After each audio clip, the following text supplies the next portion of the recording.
just made the list! The doctor will see you now. I'm better than you, and you know it!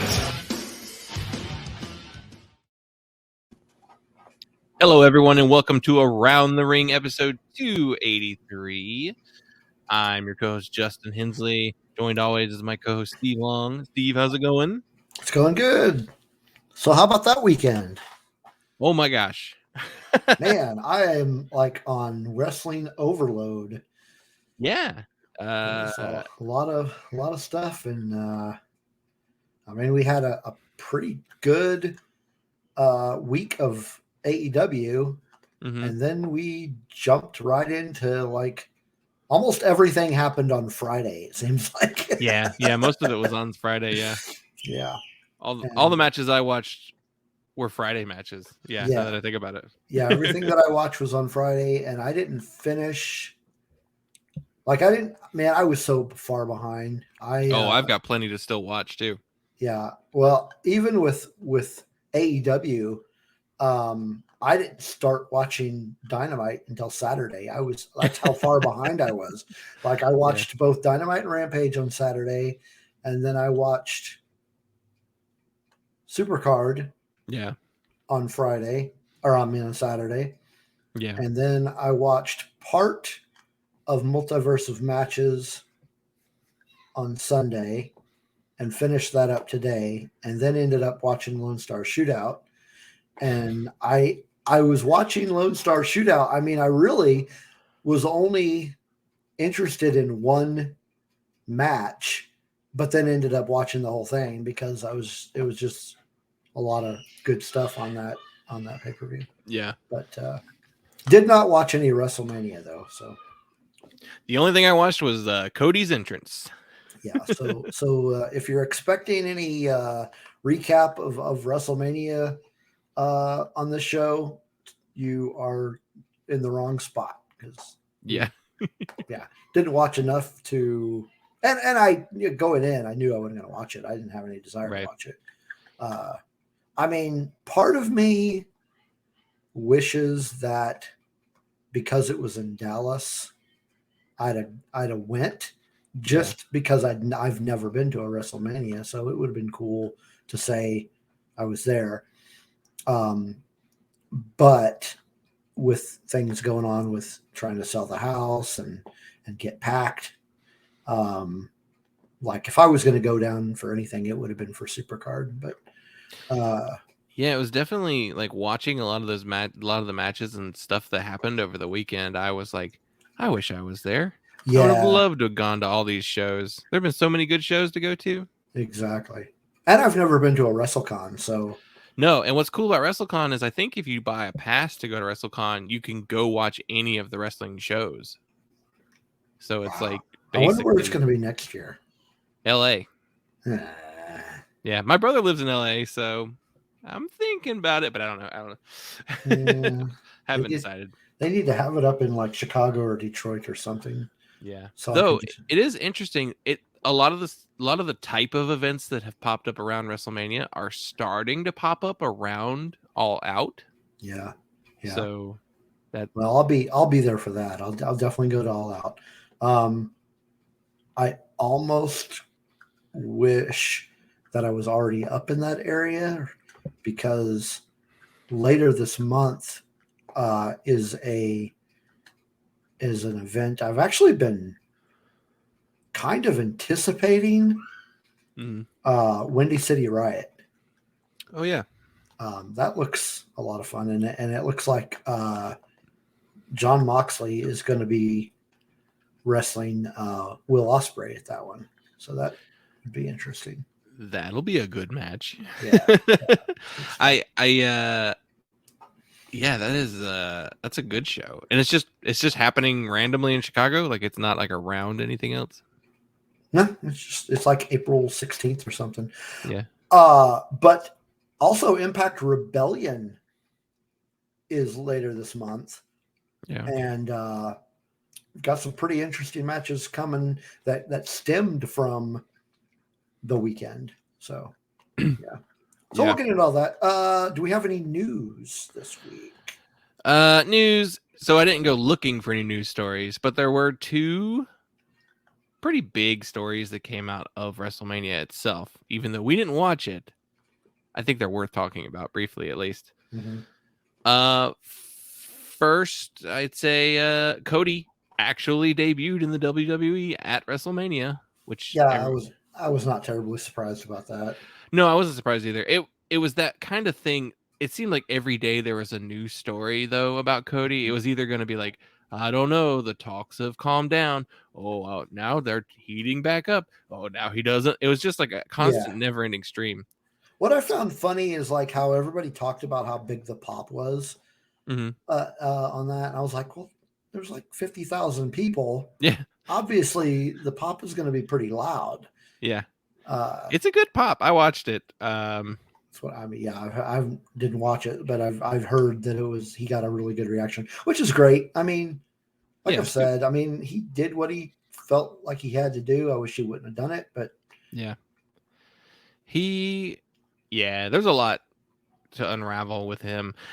I guess the biggest thing about that is just it's like him. Like it just seems wild to think that the guy who rebelled so hard against the WWE after he left.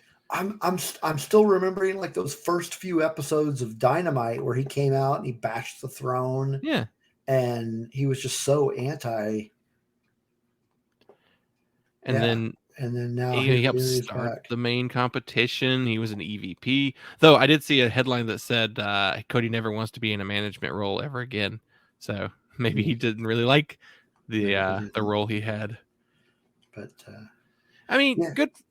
I will say it is great that he proved that he could be a real star. Like, yeah, because his original run, they didn't use him well at all. Well, right. I mean, who do they use well? Exactly. So like everything he set out to do, he did. And he proved everyone right, or he proved everyone wrong that he could become this big deal in the industry. And when he debuted at WrestleMania with his music, with his look that he developed over the last year. Yeah. Like, and he was Cody. It's like he literally stepped from AEW to WWE, like within, just literally, it's the same universe. Yeah. Which Vince McMahon hates to do. And I am not really looking forward to seeing how badly they handle him throughout the rest of his run, because they will. I'm not optimistic about that.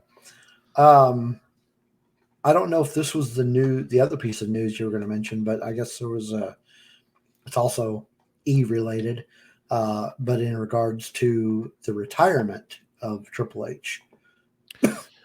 No, I wasn't going to mention that because I guess they announced it a couple weeks ago. Oh, did they? Okay. Yeah, I just found out about it. What makes it a little special is that so at NXT Stand and Deliver, he came out and like hugged Tommaso Ciampa, which was nice. Because he's basically the only one left out of his kids. But and then was it night 2, he came out and opened up WrestleMania, and he left his boots in the ring, and he had, I think, a kid with him, maybe. I'm not entirely sure. But he went out there and was like, hello everyone. But I think he's taking a bigger role again on the business side of things. So glad to see he's, maybe give him back NXT, maybe. Yeah, that'd be nice, but unfortunately, I don't see that happening. Nah, me neither. What other news did you have? Oh, just this little wrestler named Stone Cold Steve Austin wrestled his first match in, what did they say, 19 years or something like that? Yeah. I was shocked that they actually did a match. They definitely were talking about it as a talking segment and a talk show. So yeah. But I guess they knew that if they put it on last, they probably better do a match. It's one of those type of matches, though. It's like, yeah, of course he could have done that kind of match. It was like one of those walk-in brawl matches, but he did take some like suplexes to the floor, which was shocking. But... Yeah. Yeah, I'd heard about all these, but And then he came out the following night to give Vince McMahon a stunner. And apparently they say the pop for that was louder than the Cody pop. It's like, you already saw him once. Why is that a bigger pop? most of what I read about that was that it was botched really bad. Yeah, like Vince took a really bad stunner. I need to look it up, see how bad it was, because he's taken some bad stunners in the past, but Linda used to take the worst. Dang. All right. So, was that all the news? I think so. I mean, I don't care who changed titles for anything or who won what, and who cares at Mania. I mean, it's cool. It's fine. If you liked it, you liked it. And I didn't watch it. So, what do you think of Dynamite this week? Yeah, I guess we should start at the earliest part of the week. Yeah. It was a good episode. Yeah, it was good. With one really cool reveal. Surprise. See, it's cool, but I was hoping for something a little bigger. I don't know. I mean, the problem is I don't know who she is, to be honest. Okay. Well, we should say what it is. I've heard the name. Yeah, it's Toni Storm. I mean, Toni Storm was revealed as the an entrant in the Owen Hart women's tournament. She was a surprise entrant, and I, for one, am very excited. You know, I enjoyed her work in NXT and the Mae Young Classic. She worked really well in NXT UK, and I think I've seen some Stardom that she was in as well. So cool. She's a really, really great wrestler. So I mean, pretty exciting. Yeah, what I saw of her was good. I've heard the name. No idea who. I knew she was in WWE and got released. That's all I know about her. Well, she demanded her release, and they actually gave it to her. So that's what I'd read. But she's one of those that, like, I don't think she started until after I stopped watching. Probably, yeah. So I was like, okay, I don't know who she is, but I was hoping for somebody like Athena. Yeah, didn't get that, but doesn't mean it's not going to happen. It just means. However, we did get a new AEW signing that we'll talk about later. Oh yeah, we'll talk about that later. Yeah. So any highlights from Dynamite that you want to mention? You know, besides the Toni Storm debut, I felt like there weren't too many surprises other than just good matches. Yeah, it was, I mean, nothing that really blew me out of the water. Yeah. But it was a good, solid show. I mean, the two matches that I would mention as standouts would be the Punk versus Max Caster. Yeah, that was a fun match. That was actually a good, fun match to watch. Yeah. And then Caster got a good amount of offense, and I was actually a little surprised that he didn't put Caster to sleep as his ending.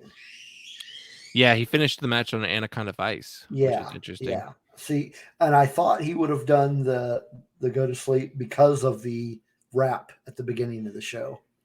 Oh yeah, when they entered, because he specifically called out the go to sleep. Yeah. Yeah, his rap was pretty funny. I liked the Z-Pack reference there. Yeah. Punk thought it was funny too. He was laughing. Yeah, he was good. But yeah, that was a good match. I also enjoyed the Moxley Lethal match. Yeah, that was a really good match too. It was a match I didn't think I wanted to see. I'm like, oh man, Lethal's going to get his ass whooped. He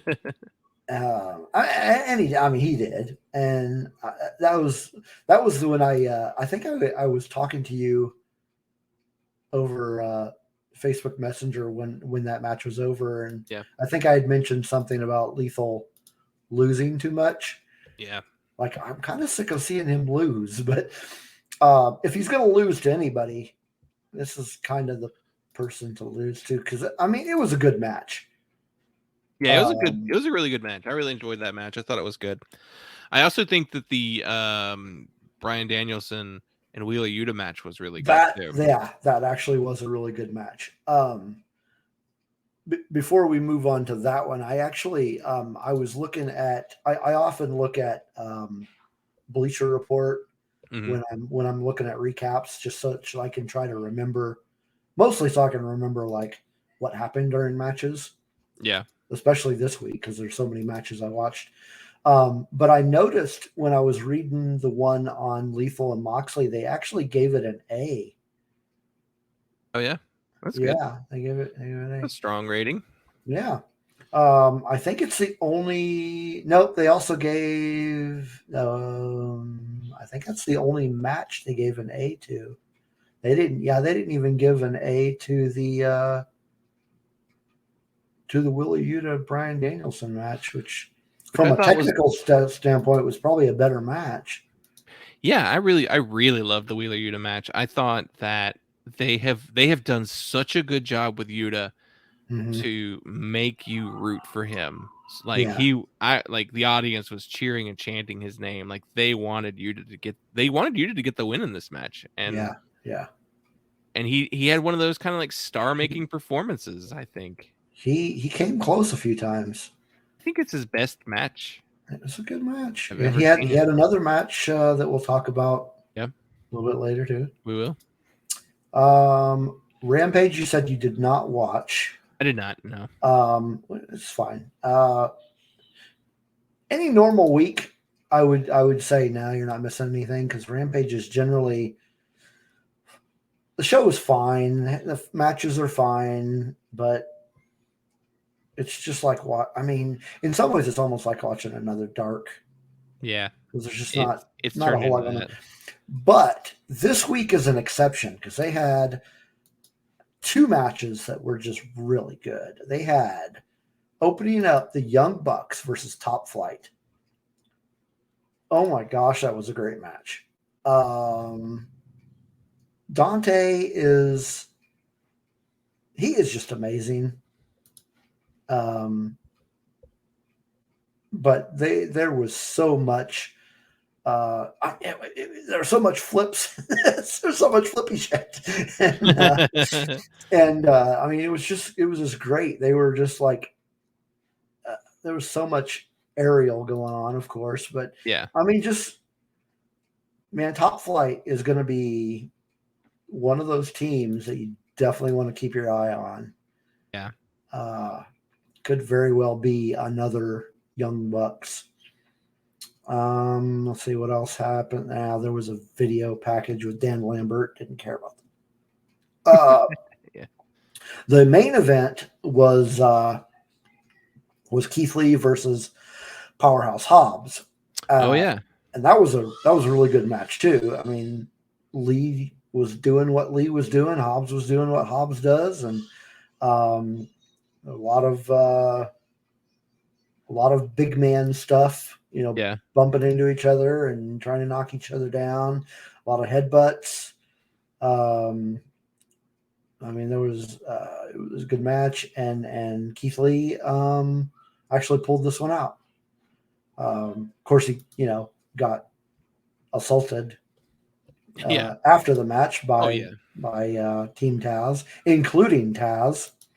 Oh, Taz actually got in there too. Yeah, and it was he was trying to. In fact, one could say that Taz and Ricky Starks, kind of lost the match for him because of they kind of distracted him with them trying to help him because. Yeah, it's definitely, I mean, if you're going to watch any of that, I would watch those two matches. Rampage is always a show where I'm like, yeah, that'd be cool to watch. And then I just never feel the motivation to actually watch it. And then after, when I read the results, I'm like, that would have been cool to watch. But then I never do watch it. Yeah. I mean, this one would definitely be one I would recommend you watch at least those two matches. Yeah. Yeah.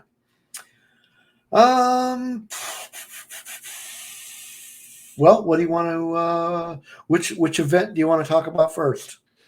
Well, so I watched an assortment of matches that were not from one single show. So I thought maybe I should talk about those before we should, and maybe we close on either Ring of Honor or Impact. Yeah, that's fine. There's a few things that are worth mentioning from Lone Star Shootout as well. Okay, yeah, that's another one. That was actually a couple. I mean, really, there were a lot of good matches on that. Oh show. Yeah. There's a lot going. There's a lot that happened this week that there really is. I'm going to be catching up on for quite a while. Yeah. I did watch matches from 3 different shows, so I'll run through these fairly quickly. Great. So I wound up watching the 2 matches at the top of the card for Josh Barnett's Bloodsport, which is put on by GCW. And Bloodsport is a unique idea for a wrestling event. It's kind of a mixture of like a worked shoot style. It's very like UFC inspired wrestling, but with wrestlers. And they have these matches in a ring without ropes. So it's literally just the mat and the posts, but there's no like ropes. So the wrestlers all have to wrestle this completely different style than they're normally used to. Some of them are used to the other formats. Josh Barnett being one of the big ones. It's his show after all. But I wanted to watch for 2 matches specifically. So the first one I watched was Jon Moxley versus Biff Busick. And Biff Busick is the former Oney Lorcan from the WWE and NXT, who I fell in love with that guy watching NXT. He's just such a really good smash mouth kind of like brawling type wrestler, but he's not a huge guy, so he's kind of small. So obviously Vince McMahon wasn't going to keep him, but I loved him. He showed so much like fun character and personality in his time there. So I've been very curious to see his return to the independent scene. And so he wrestled Moxley. This match was so bloody. I mean, the match is called Bloodsport. Yeah. But so it's this grappling style match where there's lots of holds, and submissions and like mat wrestling. So it's a slow starting match because they're doing a lot of this kind of stuff. And like Moxley's good at that kind of wrestling style, but it's not the thing he's the most fluid at, but he's really good in this format. I just wanted to say that the match was it was probably one of the hardest hitting matches I watched this weekend. They beat the crap out of each other, and Biff Busick had this huge gouge or cut or something on the top of his head, and like he just bled profusely in this match. There's at one point where he's like, Moxley has him in a chokehold, and Moxley's on his back, and Biff is like above him, and the blood is just like pouring off the top of Biff's head onto like Moxley's like neck and shoulder. It was a brutal match, but it was really good. I'm not really a guy who's like, I don't like deathmatch stuff. Yeah. But I don't mind bleeding if it serves a story. So like this match, it definitely had it. He literally bled for this match, and it's the first match of the weekend, and he had a lot of matches that weekend. And it's a really good match. It's a different type of match that you would see normally. I wouldn't want to watch this kind of show all the time. Yeah. But it is cool because they usually only happen around Mania. So yeah, I'll definitely, depending on who's in the other matches in the future, I'll check those out. There is another match from this same show, and it was Minoru Suzuki versus Chris Dickinson. And Suzuki had a ton of matches as well. Yeah, he did. Chris Dickinson also had a match. Yeah, he had some matches. Chris Dickinson is coming back from an injury, so that was kind of the story of this match. He was supposed to be out for, they said, like 9 to 12 months for this injury, and then he supposedly came back in 6, so kind of beat the odds and expectations. And so this is his comeback match. It wasn't as good of a match. It's still the same Bloodsport type match. There's no ropes. And Suzuki has a UFC or a martial arts MMA style background because he wrestled MMA in Japan in the 90s, pancrase style. And it was a good match, but it was definitely meant to be more of a showcase of Chris Dickinson. So Dickinson won that match, but not too bad. And then on another show I watched, it was a AAA show. It was AAA Invades Wrestlecon, I believe. And I only watched one match from that. And it was Laredo Kid versus Flamita versus Bandito for the AAA Cruiserweight Championship. And Laredo Kid is the current champion. This was just a really good trios lucha libre style match, high speed match, really fun. Laredo Kid is fantastic. People may remember him from tagging with the Lucha Brothers a while ago. This is probably like pre-pandemic. They wrestled the Bucks and Kenny. Maybe it was the Elite versus the Lucha Bros, I think, and Laredo Kid. That was a while ago, but that was a good match. Laredo Kid's only gotten better as well. Bandito is fantastic as well. I watched a lot of his stuff too. There were like 4 or 5 guys who were on like every show. Yeah. But that match was really fun. Just a good AAA style 3-way match. And then I checked out a couple matches from the March Hitchcock Memorial Show, which was part of the WrestleCon. And there were 3 matches on here. The very first one was Speedball Mike Bailey versus Bandito. So Bandito on Friday probably wrestled 4 or 5 times. But this match was fantastic. I think Speedball Mike Bailey is a guy to watch. He's a high flying style, but he also has a martial arts background. So he has lots of like strikes and kicks, lots of flips in his arsenal. Like he's got a really cool moveset. The match itself was just 2 guys just trying to top each other the whole time. Yeah. Bandito's excellent. And like this is one of those matches where at the very end, because Bandito is a luchador, people started throwing money in the ring, which is a tradition in lucha libre. And that was a fun little touch on the end there. The next match on that show was Athena, the former Ember Moon, against Mia Yim. And I think this is Mia Yim's first match on the independent scene since leaving the WWE. And it was a really good match. I've noticed Athena's wrestling heel the 2 matches I've seen from her so far, because in the Thunder Rosa match, she was definitely working a little more heelish. It was so nice to see Mia Yim again in the ring. And watching this match, I was just like, their moves are so tight and crisp, and it kind of makes me go, why aren't these women already signed to AEW? Because they need really good, fluid women wrestlers. Where the just smoothness. Athena can be hit or miss depending on who she's in the ring with, but I still really like her look and style, and very fun match. Yeah. And then the last match on the show that I watched was Minoru Suzuki versus Biff Busick. I basically kind of marked all of the Biff Busick and Minoru Suzuki matches from the entire WrestleMania weekend, and I plan on watching all of them. This match was really good. I thought this was a better Suzuki match than the Dickinson match. It was a more traditional wrestling match.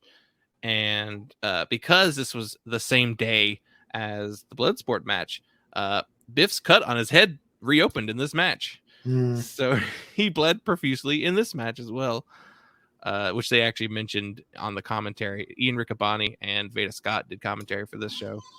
And Riccaboni mentioned like, oh, Moxley, Busick just wrestled Moxley earlier today, so that cut has reopened. And really good match, Suzuki doing Suzuki stuff. But those are all the matches I watched outside of Ring of Honor. I have a handful of other matches to get to, which maybe I'll talk about next time. But yeah. What else did you watch? Everything that I watched is probably what you also watched. Well, I didn't watch Impact, so with the exception of Impact or New Japan. I didn't watch that one either. Oh, you didn't watch either one of those? Okay, well, never mind. Then I will go ahead and talk about some of those. So the first one of those two that I watched was Multiverse of Matches. And we had let's see, what are some of the, man, there were a few good matches on that one. There was a mixed tag match between Matt Cardona and Chelsea Green versus Nick Aldis and Mickey James. It was good to see Nick Aldis again because I haven't watched any NWA in a while, but I do enjoy watching them, and it was actually kind of fun to see him back in Impact. I guess it wasn't Impact yet; it was still TNA back when he was on there. But it was a good match. Nick and Mickey ended up winning that one. Speedball Mike Bailey had a match that was pretty dang good, as you would expect from Mike Bailey, against Alex Shelley. That one's on my list to watch. Yeah, it was good. Tomohiro Ishii had a match against Eddie Edwards. That was one. pretty brutal. It's on my list as well. I mean, it wasn't bloody, but it was very hard hitting. Yeah. And Ishii won that one. Yeah. I'm definitely planning on watching that one too, because it was the best reviewed match on the Impact show. Yeah. Man, Deonna Purrazzo had a match against. I had mentioned this one to you because I didn't know who she was. Fabi Apache. Yeah, Fabi Apache. Is it Fabi? Okay, yeah.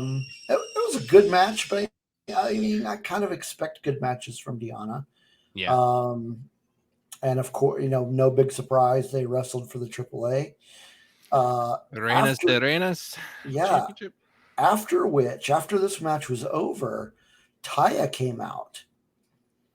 And they didn't fight, but she challenged her to a title match for the AAA championship at Rebellion. And that was made official shortly after. So that's going to be one of the matches we'll see at Rebellion later this month. I'm actually looking forward to that one because it'll be good to see Taya back. I didn't watch any of the Taya matches this weekend. She had a match against her husband John Morrison at the March Hitchcock show, and it was called like the loser does the dishes match or something like that. That's hilarious. Chris Sabin had a good match against Jay White. Actually pulled off a win. That's on my list as well. Yeah, it was a good match. I mean, really, I don't want to sound like I'm being bad-mouthing the company, but Multiverse of Matches was a surprisingly really good show. The main event was equally good. Good Brothers versus the Briscoes. And this actually, based on the commentary and the way the Briscoes looked, this took place after their other match. I was wondering when this match happened. Yeah, it happened after, because I'm gonna have to spoil something that we're going to talk about later. But Jay specifically got really bloody at Supercard, and he had some sort of bandage Like, you know, those bandages you see that they've got around their arms Yeah. or legs. It looked like something like on his head, like on his forehead. Yeah. And that cut got reopened during the fight, and it got really bloody. But the match itself wasn't bloody. But the match was really good. However, so Good Brothers won, but it was not a clean win. Yeah. Well, it's Good Brothers. A certain Jay White got involved well, while the ref wasn't looking. But another good match from the Briscoes. I'm not a huge fan, to be honest, of the Good Brothers. Yeah, not really. Never really been a big fan. I wasn't a big fan of their championship run with Impact. I don't like their intro music. But it was a good match. It was a good match. Yeah, there's I like that they are part of the like almost original Bullet Club. I think Carl's an original, Doc's a later addition. But, yeah, I think so. I like that, and I like how they were introduced in the WWE with AJ Styles. Yeah, but other than that, I mean, like that was cool that they were with him. Yeah, in WWE, but their run wasn't anything interesting. No, just, not like them specifically, not AJ. I like their old beat up John Cena catchphrase, but yeah, which they apparently were told to stop saying by the management of the WWE. Oh wow! Imagine that, wrestlers wanting to beat up other wrestlers. Yeah. Okay. Well, so that was Multiverse of Matches. And I'm actually kind of looking forward to Rebellion because number one, I want to see the Taya Diano match. Yeah. But we are getting the world championship match between Moose and Josh Alexander, and I'm kind of looking forward to that one. Do you want to run through the New Japan show too before we do Ring of Honor? I won't have as much to talk about that. The opening match was Ren Narita and Rocky, and this was actually the reason that I even watched the Lone Star Shootout, because I wanted to watch this match. I like Ren Narita. I like what I've seen from him. Liked him more so after seeing his match with Shibata. Yeah. And then of course I just Rocky Romero, I just really like him. I just like watching him. Do you think it's time for Ren Narita to go back to Japan? Or does he need more work? Part of me would say he needs to stick around, but only because I want to see him more. But he's he probably needs a little bit more work. He did win this match, which was kind of surprising. I did not expect Rocky to lose this match. I mean, Rocky's almost a part-time wrestler at this point. Rocky is also his trainer, one of his trainers. Oh yeah, that makes sense too. Yeah, yeah, and it's, he's part of the office in New Japan too. He's one of I think he's basically the U.S. guy. He does a lot of the talking for English speaking. Yeah, I really like to watch him wrestle though. He's fun to watch. So yeah, that was a good match. There were other good matches though. Suzuki had a match against Killer Cross. And how was that? That was good. I'm not a big Killer Cross fan, so I was just curious. I'm not super familiar with him, but I know enough about him to where I've heard that he's good and that this was going to be a good match, and it turned out it was a good match. But right after this match was Suzuki won. But right after this match, Jon Moxley made a surprise appearance. Ooh. And cut a promo about his upcoming match at Windy City Riot against Will Ospreay. So he came out and did. You remember the promo he cut a couple of weeks ago at, was it Dynamite? I think it was Dynamite. He did a really good promo. I think it was 2 weeks ago. Yeah, sounds about right. And he cut a promo here about just how much he loves wrestling.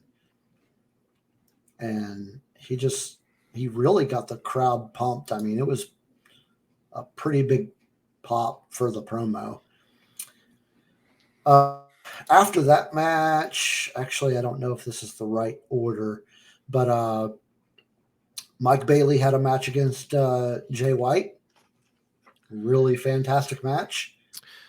Did Lone Star Shootout happen on Saturday? Is this the only Saturday? Nope, it was Friday. It was Friday too? Yeah. This is ridiculous. How are these guys wrestling 4 or 5 matches? I know. Yeah. That's wild. I can't believe that. But that was a really good match. Jay White won with the Blade Runner. He did win this one clean. But not for lack of trying on Bailey's part, man. He did a really good job. Oh, speaking of Bailey, that reminds me of another match to look forward to at Rebellion.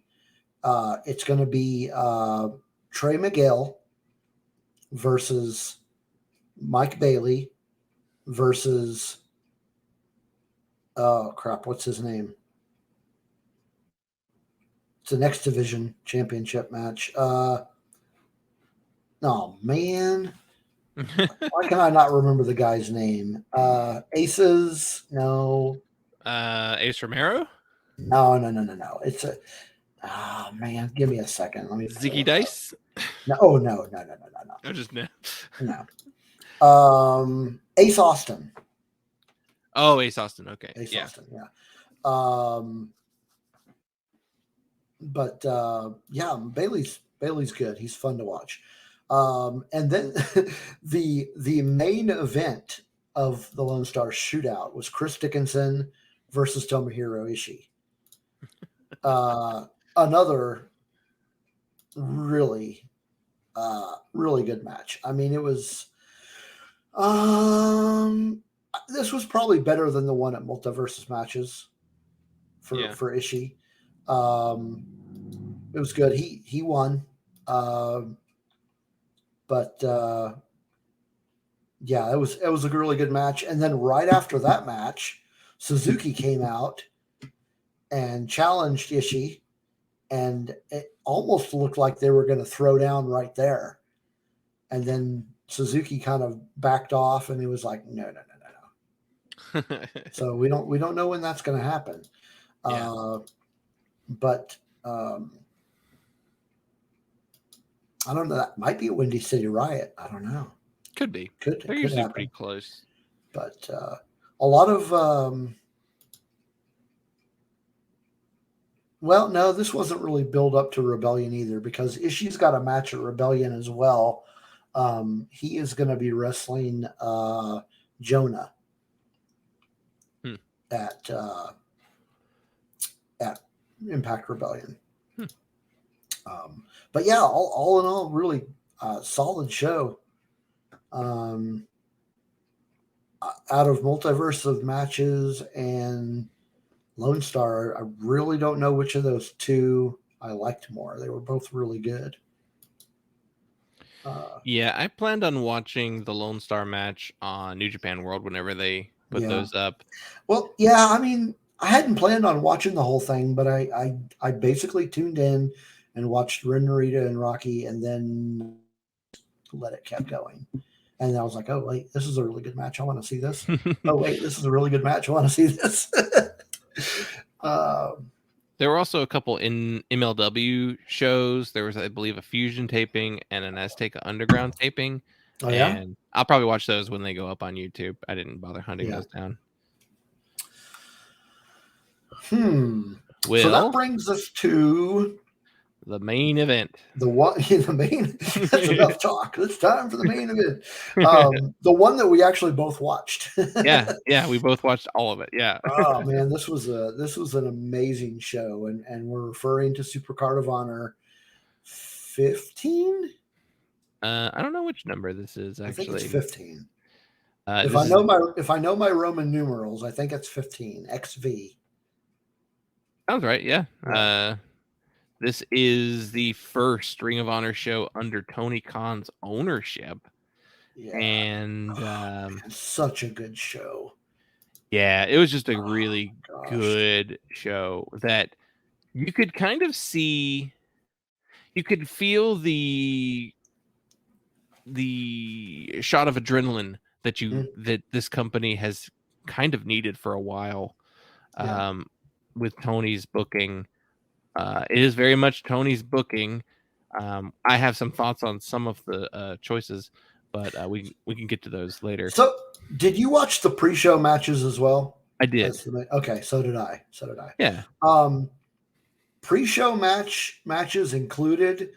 Looking at the card, there was not a bad match the entire night.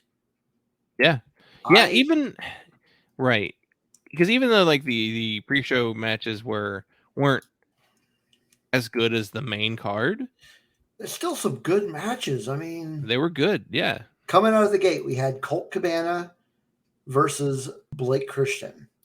And it was a fun match. It was a fun match. It was a good match to start the show because Colt Cabana has his history with Ring of Honor. He's beloved by the audience. He's fun in the ring. Like he is fun to watch in the ring. He's like just the he's giving the referee a handshake, and he's just very. You could tell that he's very charismatic. Yeah. With this crowd. Yeah, he's beloved by most wrestling audiences. And it was honestly him being on Ring of Honor, it felt fresh. Like we'd seen Colt on Dynamite and Rampage, being part of the Dark Order, but like him just being on his own felt really nice. Yeah. Just something a little different. I mean, to be honest, I don't think he fits in with the Dark Order. I don't understand why he's even there.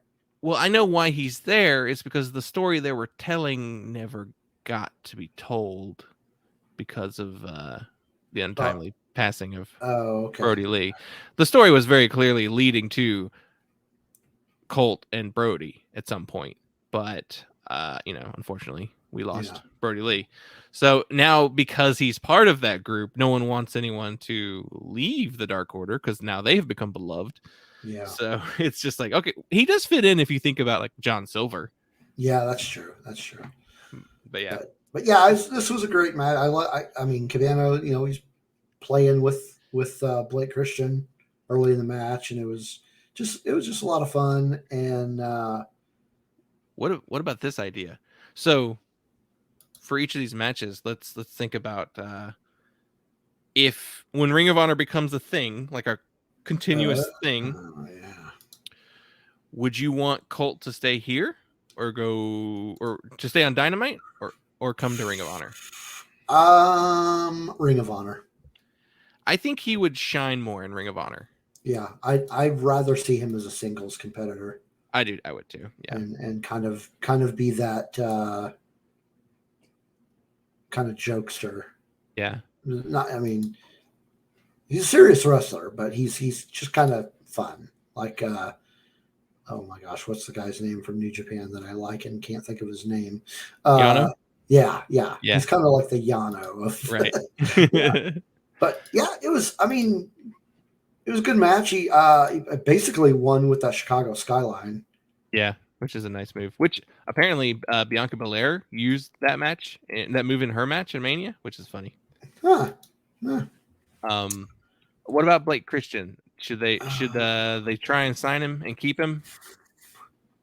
I don't know. He could really go anywhere. Does he do much for you? Yes and no. He's one of those that I liked what I saw from him. I really did. Yeah. I think he's talented. He's just one of those guys. I can take him or leave him. Yeah, he's talented, but I don't feel a connection to something missing. Yeah, there's just something missing. I just don't. Yeah, I don't connect with him. Right. Second pre-show match was Miranda Alize?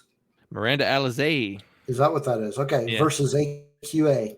Yeah. Oh man. Yeah. What do you think of this one? So I really like Miranda Alizé because she was featured in the finals for the ROH Women's Championship with Roxy, and they put on one of my favorite matches of last year. So I really like Miranda Alizé. She's really young. I think she comes out of Booker T's school. And AQA, she's also very young and green, but she's got a move set that's impressive. She certainly does. That final, that finisher. That shooting star press is gorgeous. I love that. Holy hell. I think the shooting star press is probably my favorite aerial maneuver. Yeah. Oh yeah. Like, because it's just so. It looks. I don't know how to describe it. It seems very hard to pull off, but also that it's graceful. It's a graceful looking move. Yeah. Yeah. So ROH or AEW? I think they'd be both good in ROH. I think they should sign Miranda Alizé. They've already signed AQA. Yeah. Use them both in Ring of Honor and like build a women's division. I agree. Around them. I agree. Oh yeah, this next match. Yeah. We had the Shinobi Shadow Squad, which is Eli Isom and Cheeseburger, going up against. I love that name. What do you want your wrestling name to be? Cheeseburger. Cheeseburger. No, but really, what do you want your wrestling name to be? No, I'm serious. Cheeseburger. Seeing a lot of Cheeseburger in Ring of Honor, he has filled out quite a bit. Yeah. Yeah. He used to be much smaller, skinnier than he was. But they went up against Tully Blanchard Enterprises' new tag team, the Gates of Agony, Khan and Toa Leona. Yeah, those were some big old boys. I have no idea who those guys are. I've never heard of either one of them. I'm curious, while we're talking about this, I'm curious to see like where they came from. Oh, cool. I didn't find anything when you search them on Cage Match. Great. What do you think of this? I guess we can talk about it whenever we reveal the other Tully Blanchard Enterprises signing. But what do you think of this idea? Of Tully Blanchard Enterprises? Yeah. It's fine. I think I'd like to see where they're going to take it. Because just one tag team and one, I think it's going to be more interesting as he signs more and it becomes like a really large faction. So it definitely explains the FTR firing him. Yeah. Like it totally makes sense now why they did it, and kind of the direction of we didn't talk about this on the Dynamite portion of the show, but they're basically baby faces now. Yeah. The way they went down with MJF on Dynamite, where they were very reluctant to shake hands and they were mad about him keeping Wardlow out of the building. So very clearly they are going to want to go on a babyface run, but so you don't need Tully anymore if you're babyfaces, and they can talk, so they didn't really ever need a mouthpiece anyway. So here's something interesting to answer your question from earlier. The Pro Wrestlers database says that Khan has been in Ring of Honor since November of 2018. Huh. Interesting. I did not know that. He was part of the 6-man tag team championship with Shane Taylor and Moses. So I wonder if he was part of Shane Taylor Enterprises at some point. I don't know. Still trying to find out something on this other guy. Toa Leona. Google keeps auto-correcting it to Tia Leona, And I'm like, no, that's not. I know who Tia Leona is. That's Yeah, not who I'm talking. That's not him. Well, he's been in AEW. Yeah, I think they wrestled some dark matches. Yeah, he had a dark match in February against QT Marshall. QT. He's also wrestled the Blade Yeah. and 2.0. Oh, and FTR. That's funny. Oh, interesting. So, I on both sides, I would say ROH. Yeah, I think though that's kind of where we're gonna go. Maybe Yeah. Tully is gonna have his stable over here in ROH, Yeah. which is good. I think Khan and Toa Leona probably need some work. They're big guys, but Toa especially looked. I don't know. He kind of lost at parts of that match. Yeah, I think Tully should stay over here, especially considering the other signing that we'll talk about here in a minute. Yeah. Oh, do you care about Cheeseburger or Eli Isom? No, I was referring to them as being Ring of Honor. Oh, you meant like both of these groups. Both. Yeah, that's fine. Teams, yeah. Cheeseburger has been with Ring of Honor for like a decade, so keep him there. Yeah, he does great. Yeah. He's a fan favorite. Yeah. Let's see. Next one was Dalton Castle versus Joe Hendry. I believe in Joe Hendry. I liked his theme song. Yeah. It was goofy. Yeah. Also, he has definitely gained way more muscle since they shot that promo video. That he has, yeah. And dyed his hair.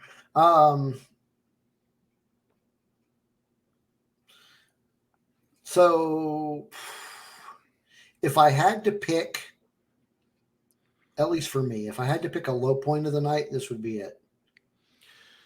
Yeah, I think this is the weakest match of the entire show. Yeah.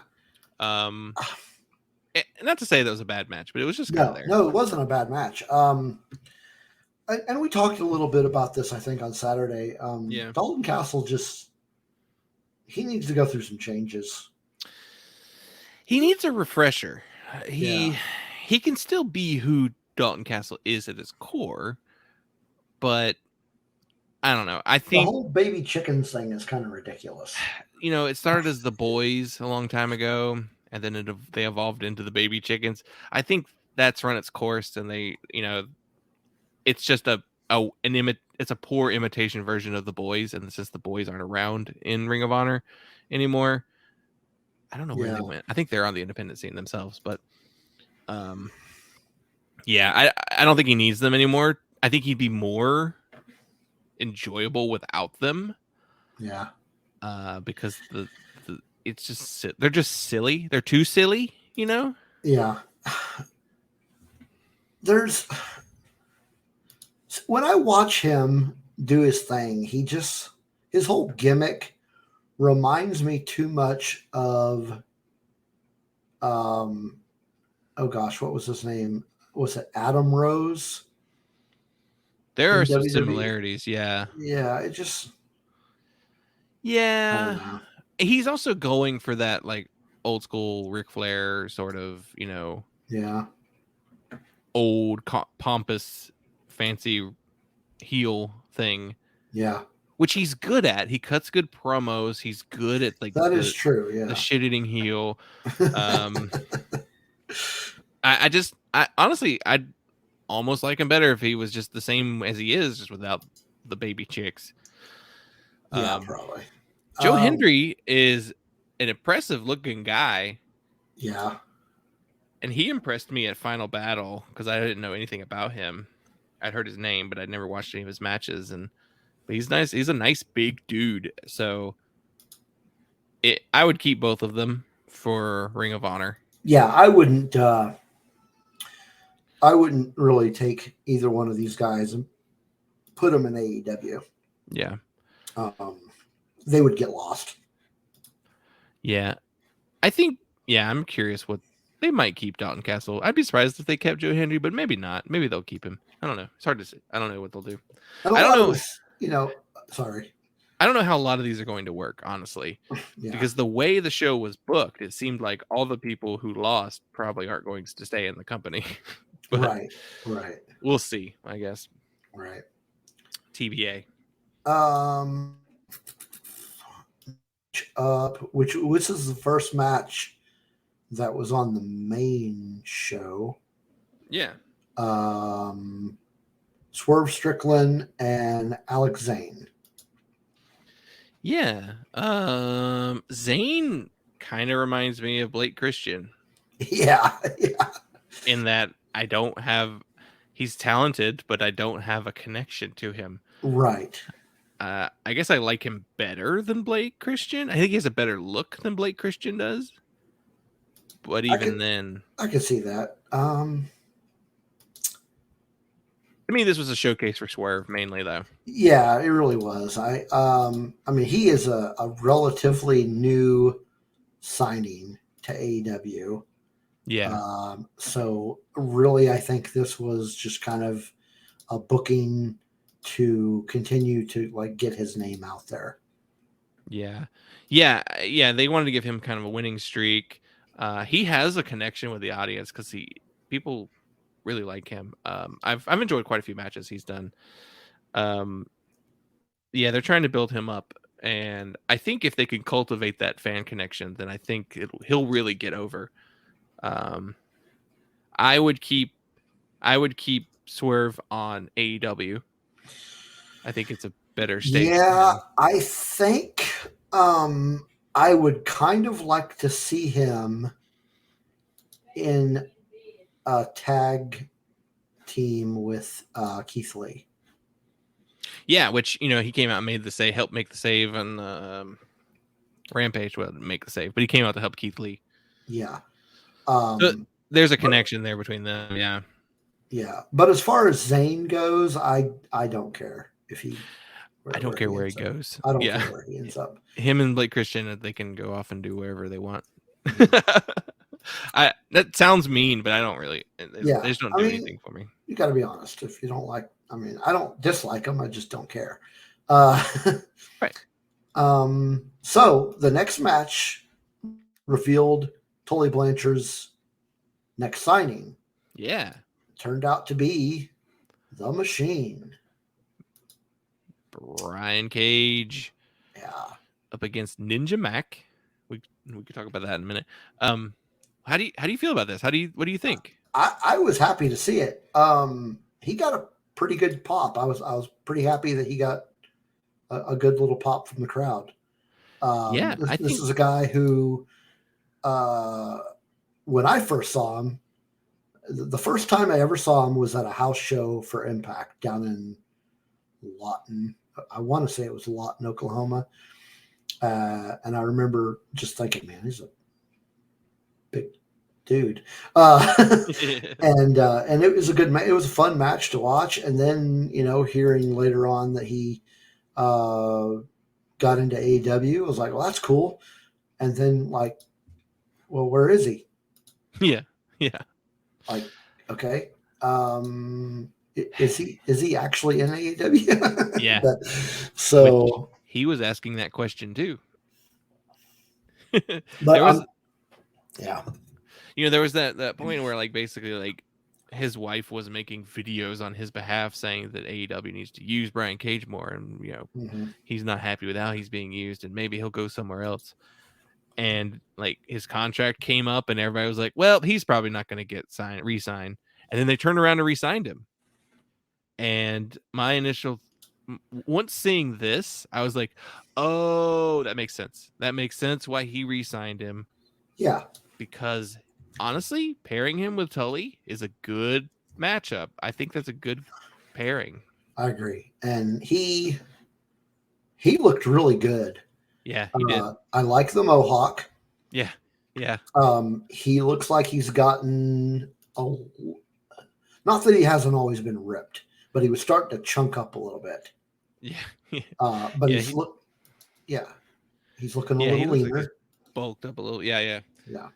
I think this will be a good place for him. I think him and Tully Blanchard Enterprises should hang out in Ring of Honor. I mean, of course, I'm sure we'll be seeing some of these faces in AEW until Ring of Honor becomes a thing. Mm-hmm. But I like the idea of him being like a big fish in this pond that is Ring of Honor. Yeah. I think it was about this point in the show that I realized that I bought it for nothing. Oh yeah. So as it turns out, I remember us having back and forth on this one. So I've been a member of Honor Club, and it's one of those subscriptions you just like forget to cancel. Yeah. It's like, it's, I'll just keep it going because something eventually will happen. Then I still have access to all that old stuff, which I still haven't watched. So I was basically paying for it for no reason. But then as it turns out, because I read a little bit more about it and actually how it's, from what I understand, if the pay-per-view is less than $10, then you get it for free. But if it's more than $10, you get it for half off. Oh, well, at least half off would have been nice. Yeah, but how often do they have shows that are less than $10? Yeah, I don't know. Weird. Next match was really good. Yeah. The ending was a little, okay. But we had Jay Lethal versus Lee Moriarty. With Matt Sydal in Lee Moriarty's corner on crutches. Yeah. What is that about? I didn't catch the story behind that. Yeah, I missed that. Maybe it's a dark thing. Maybe. Yeah, what do you think of this match? It was a really good match. I thought Jay Lethal looked good here, and Lee Moriarty is, he's one of those promising up-and-comers that was specifically mentioned by Bryan Danielson. So I'm hoping to see that happen a little bit. Yeah, the match was really good, and we're getting a Jay Lethal heel turn. I did not expect how that ended. I kind of expected that Lethal would win. Yeah. Because it's Ring of Honor. Right. But I didn't expect an unclean win like that. Yeah. And yeah, so this action of his with the low blow carried on further into the rest of the show. Yeah, it actually carries a little thread throughout the yeah. Which now brings us to let's do this. Where are we going to put these guys? That's what I was getting to. So Lethal, if Ring of Honor is going to be a thing, I kind of want him to be back in Ring of Honor. Yeah, he was Mr. ROH, right? Weren't they calling him the franchise of Ring of Honor at some point? I mean, I just think, I just don't think AEW can use him. Yeah.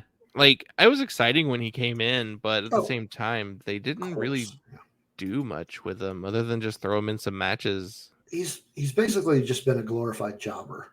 He's the type of guy who it's like, if he loses matches, it doesn't hurt him, but also, and he's like a credible opponent for some bigger wrestlers. Yeah. More, the bigger names in the company. But yeah, he doesn't really stand out amongst the pack on AEW.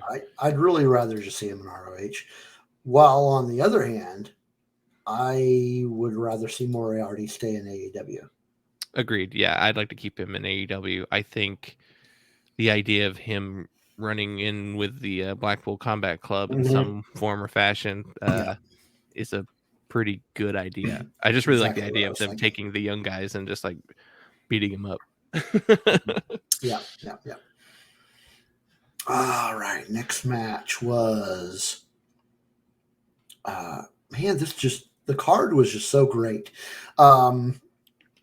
Mercedes Martinez versus Willow Nightingale.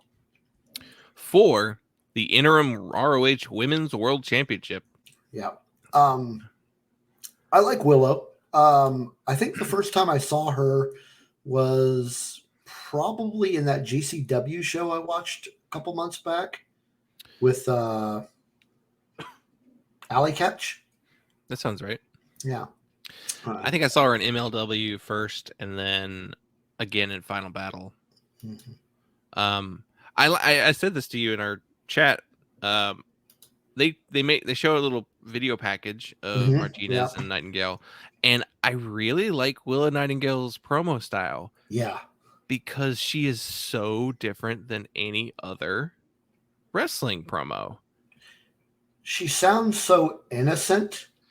She's and like she's bubbly. Yeah, she sounds like a wrestling fan. Exactly. That's exactly what I was thinking. She sounds like a fan that became a wrestler. Like, I guess there's a little bit of that. The Bailey persona is kind of like the originator of that type of character, but this she just seems a little bit more, I don't know, a little sincere, more sincere. Yeah, no, I get it. I really liked her promo. I thought the match was good too. Yeah, I like Mercedes. Yeah. Did you know that she's 41 years old? I knew she was on the older side as far as a lot of the other. She wrestled for a really long time on the independent scene and never really until like in the last 5 years signed with the WWE. But yeah, she her run with WWE was kind of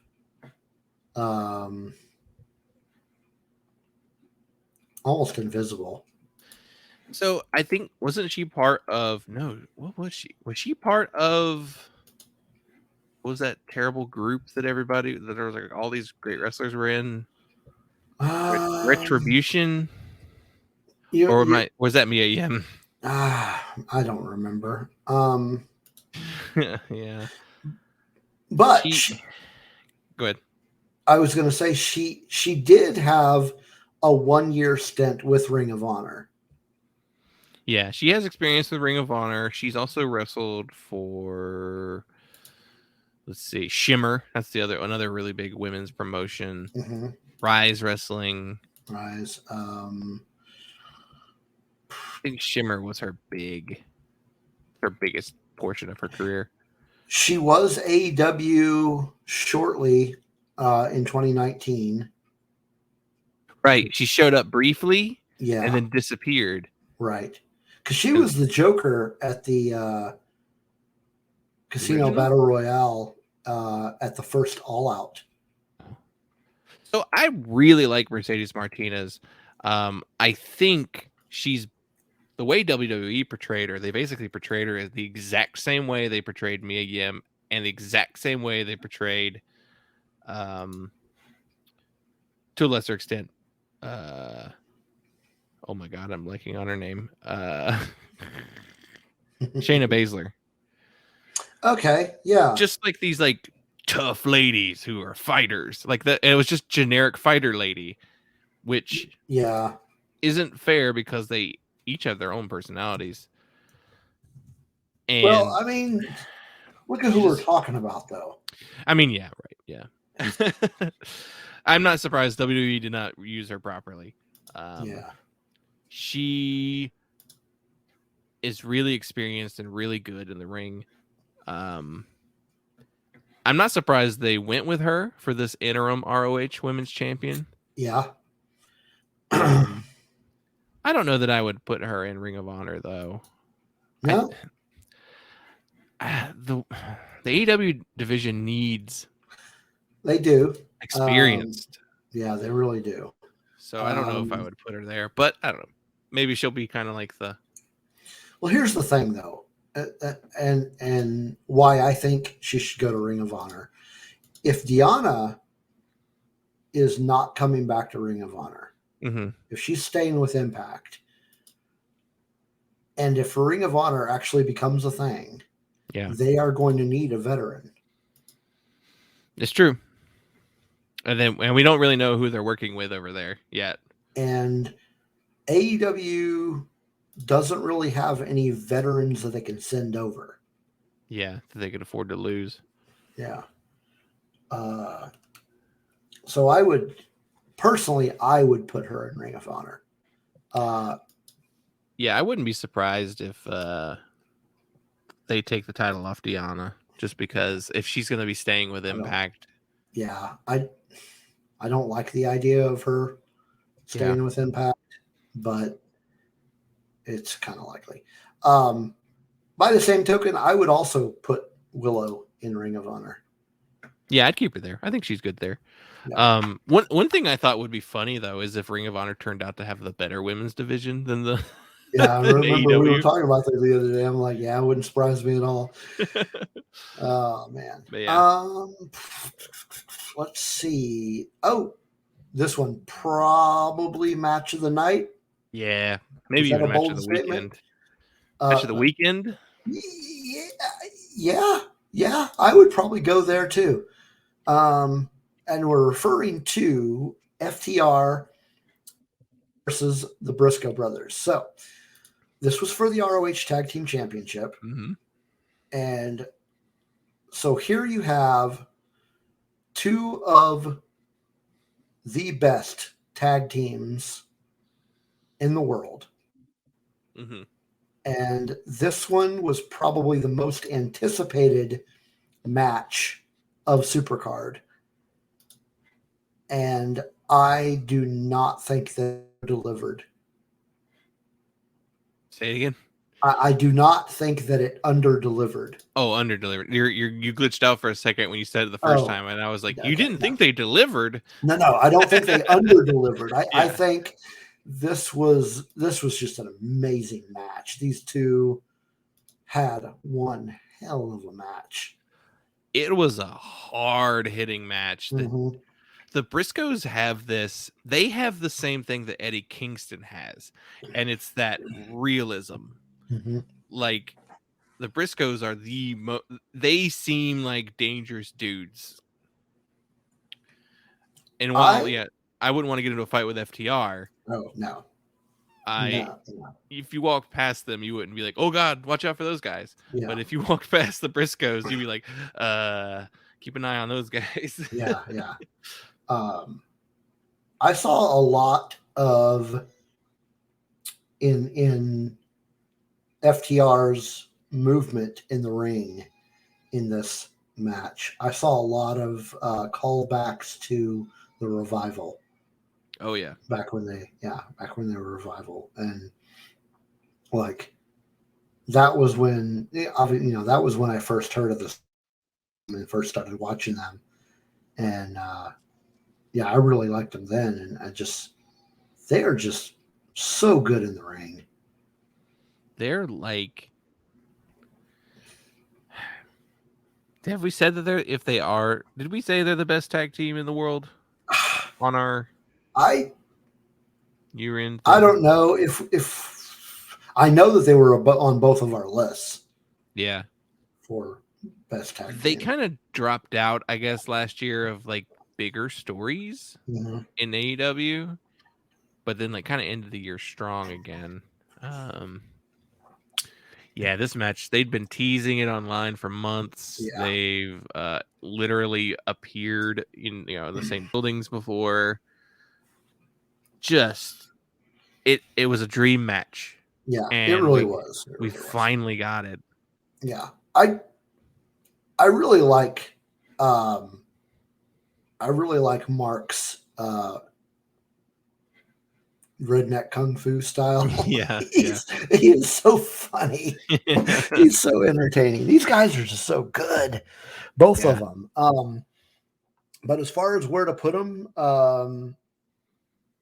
if ROH becomes a thing, I would say keep them in both.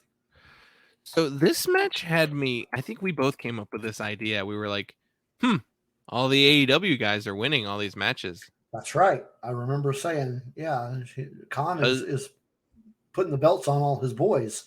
Does this mean that everyone who lost is not signing? I don't know. Really have no idea. I tend to wonder, after watching Multiverse of Matches, are the Briscoes going to sign with Impact? Well, that'd be strange. That would be really weird. Well, especially after what happened at the end of this match.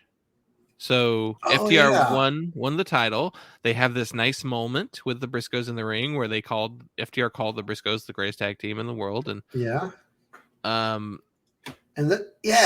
totally forgot about that. the Young Bucks appeared and attacked the Briscoes. Then FTR ran out to save, because they have a match coming up on Dynamite this week. Mm-hmm. I did love the idea, because basically the Young Bucks were like, "You want to see that?"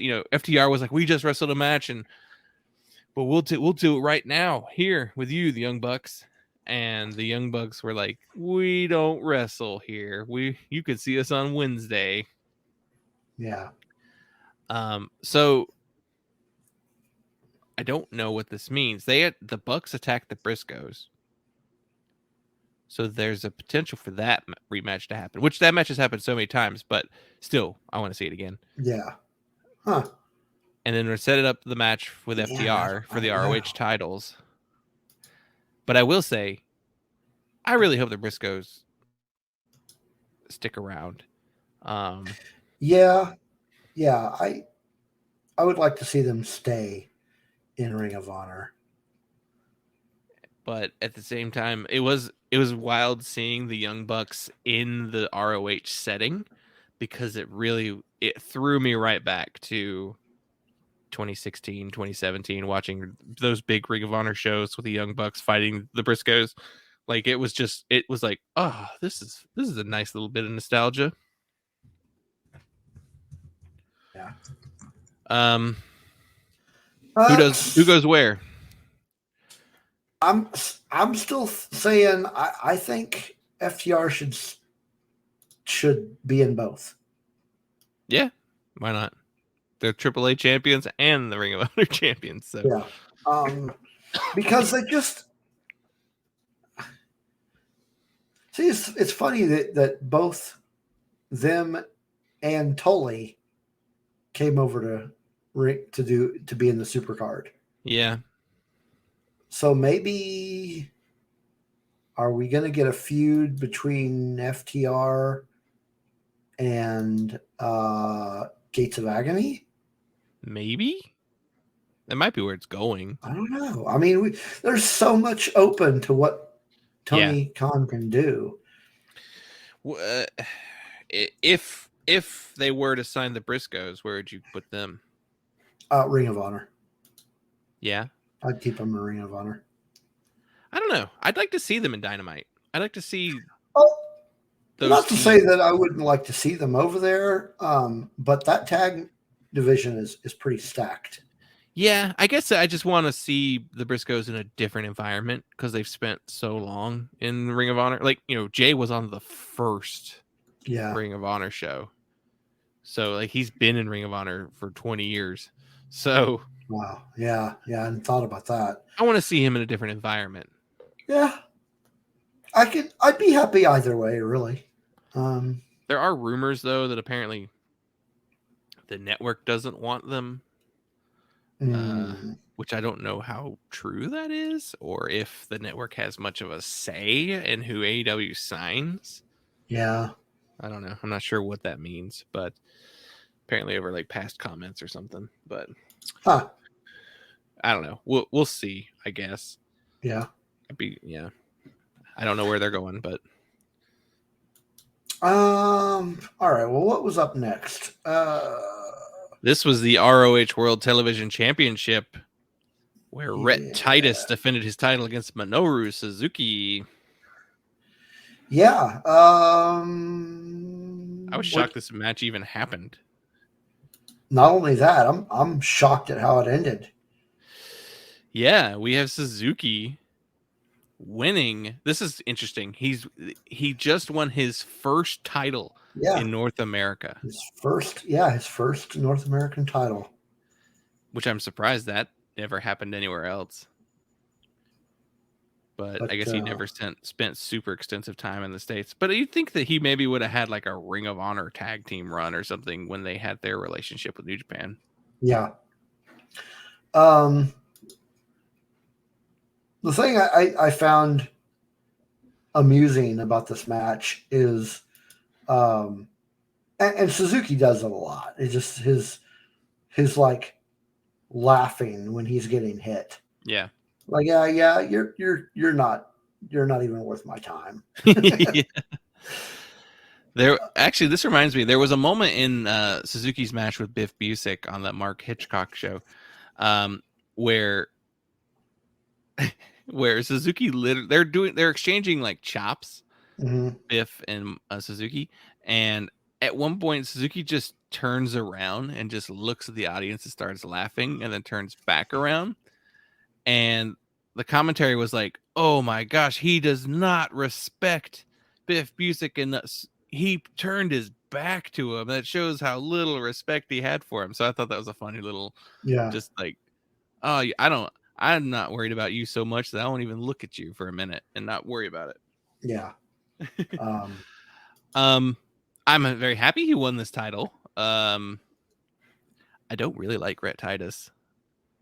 I don't dislike him, but he does absolutely nothing for me. Again, does nothing for me. I do not care that he was the television champion. And Suzuki. Yeah, that's cool. It just means now Suzuki gets to come back to the States more often. Yeah, I like it. Yeah. Like he's had better matches in the United States than in Japan the last year. Pretty much, yeah. He got kind of relegated to that King of Pro Wrestling. Yeah, I'm sure he's annoyed by that. Yeah. Next title match. Yeah. Was the title match. ROH Pure Championship.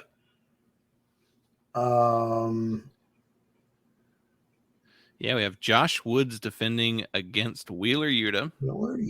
Yeah. Another surprise ending, actually. I did not expect Yuta to take this one. So this is another match where I was like, Josh Woods is not signing with AEW. Like, that's just how I took this loss. Yeah. He's going to go somewhere else, probably GCW or I don't know. I really don't know where else he'll go. I could see him being an Impact. But another example of Yuta kind of coming out of that shell. Yeah, and I almost wonder if it's too soon to do this. You know? Like, the story they've been telling on Dynamite is that, he's been getting better. Mm-hmm. But I feel like it's too early for him to be winning like gold like this. But I don't know. He was involved in the original Pure Championship tournament during the beginning of the pandemic. Yeah. It was a good match. I thought his match with Brian was better. Oh, yeah, absolutely. Yeah.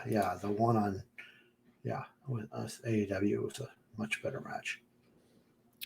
So Yuta has the Pure title.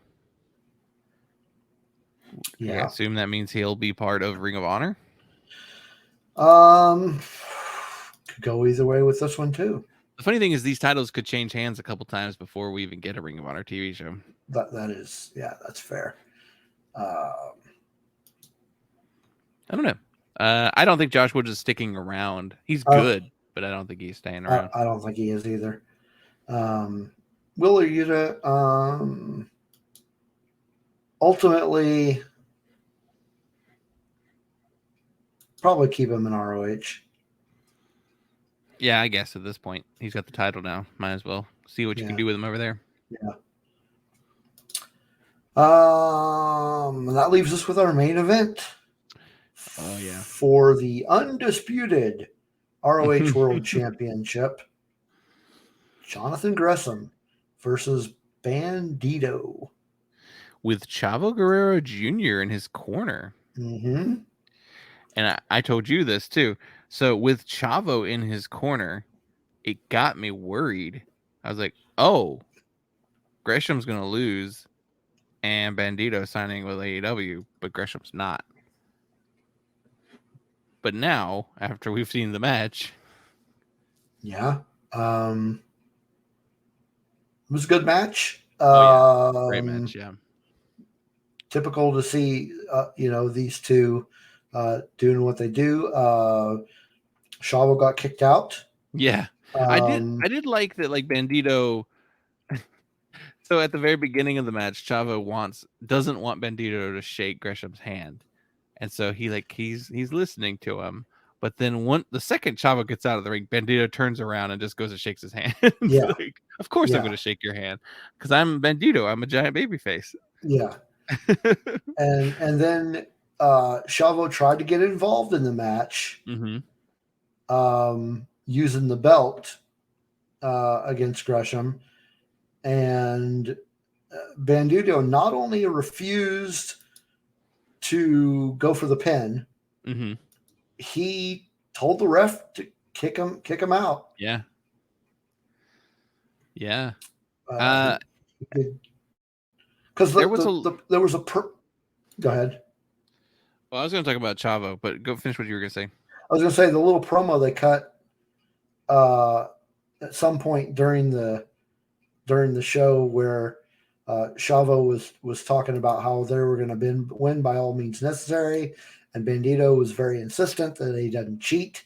And so it shows real integrity here.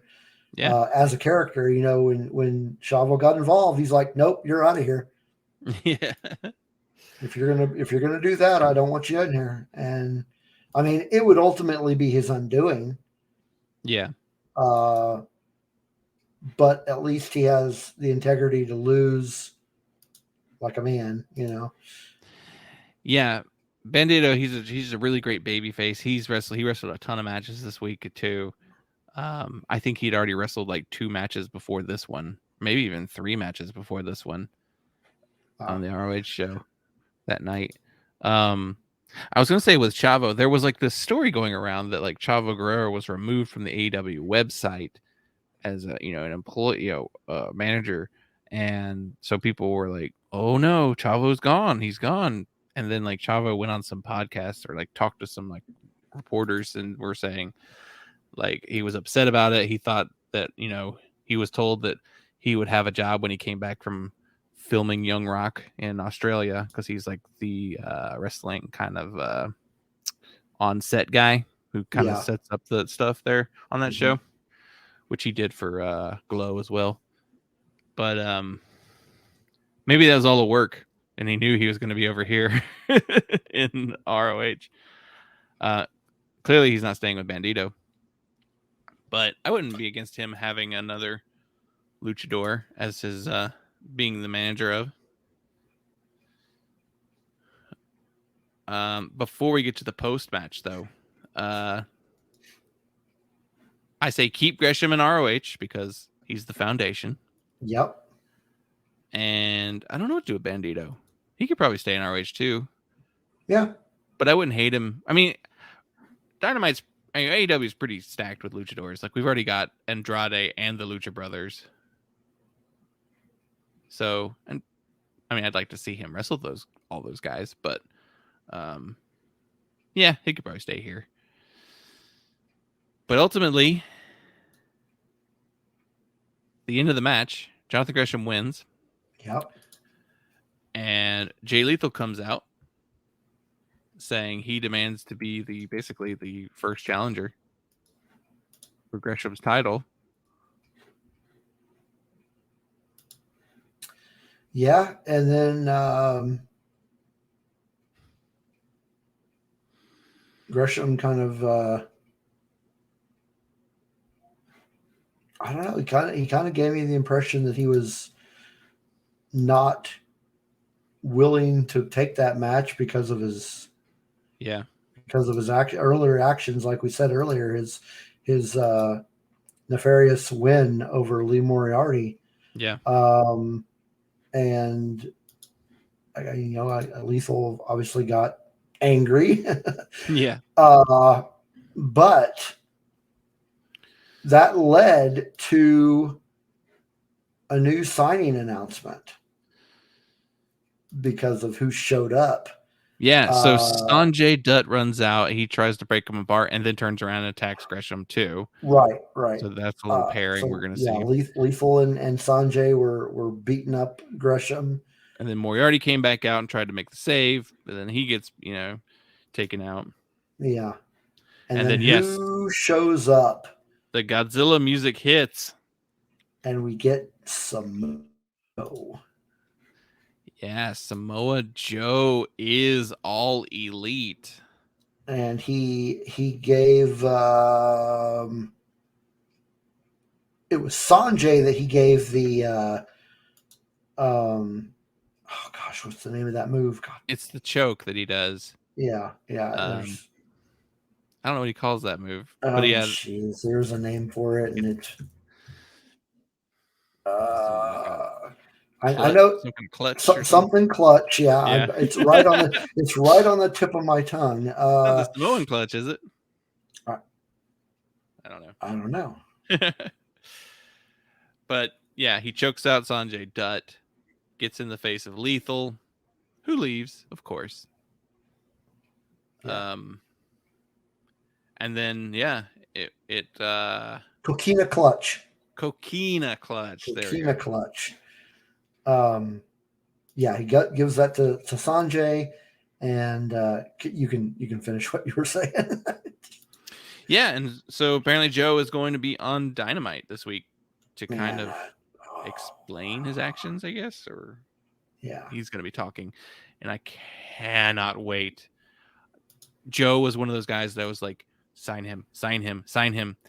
I know he's on the tail end of his career, but please just sign him. I don't care. Sting is too, and he's great. Yeah, dude. Yeah, he's like, exactly. Let him do something. Good gosh. WWE just like, other than his NXT run. Yeah, his NXT run was good.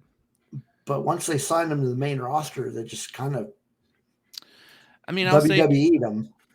Joe got injured a lot. He did. And because he's been wrestling forever. So, I get it. I get why Vince McMahon was like, you're not wrestling anymore, pal. But, I don't know. He wants to wrestle, though. Yeah. But he's former Ring of Honor. He's the longest reigning ROH champion, I believe. Yeah. He was also in TNA for a really long time. Yeah. That's where I first heard about him. Yeah. I think his ROH run is considered his best run, but then his Impact run, I don't know if his Impact run is I think his Impact run is considered disappointing because it was Impact and TNA, and their booking was not great. I liked him on TNA, but yeah, you're probably right. But his NXT run was awesome. His NXT run was really good. Yeah. He's the one who beat Finn Balor for the NXT Championship on a house show. Yeah. So yeah, I cannot wait to see. I guess we'll have him. I don't know. Is he gonna be talking to Jay Lethal on Dynamite, or is he gonna just be making a general? I don't know. I guess we'll find out. Right now we've got a great Dynamite coming up this week. We got Joe's debut on Dynamite, and we got a FTR Young Bucks tag team title match. Yeah. We might even have more stuff, from this show. Yeah. Oh man, it's gonna be a good Dynamite. Yeah, I'm really looking forward to it. But overall, I would say Supercard was definitely, at least from what I saw, the events that I actually watched, that was definitely the show of the weekend. Yeah, for sure. Yeah, I'm very happy with that show. Everything that happened on it was good. Yeah. Cool. And I've run out of steam. Yeah. We got a lot of wrestling into us this weekend, and And we've got some good events coming up this month as well. You know, we've got, like I said, we've got Impact Rebellion. We've got the Windy City Riot, which is a New Japan show. Yep. Let's see. I know that there's something else going on.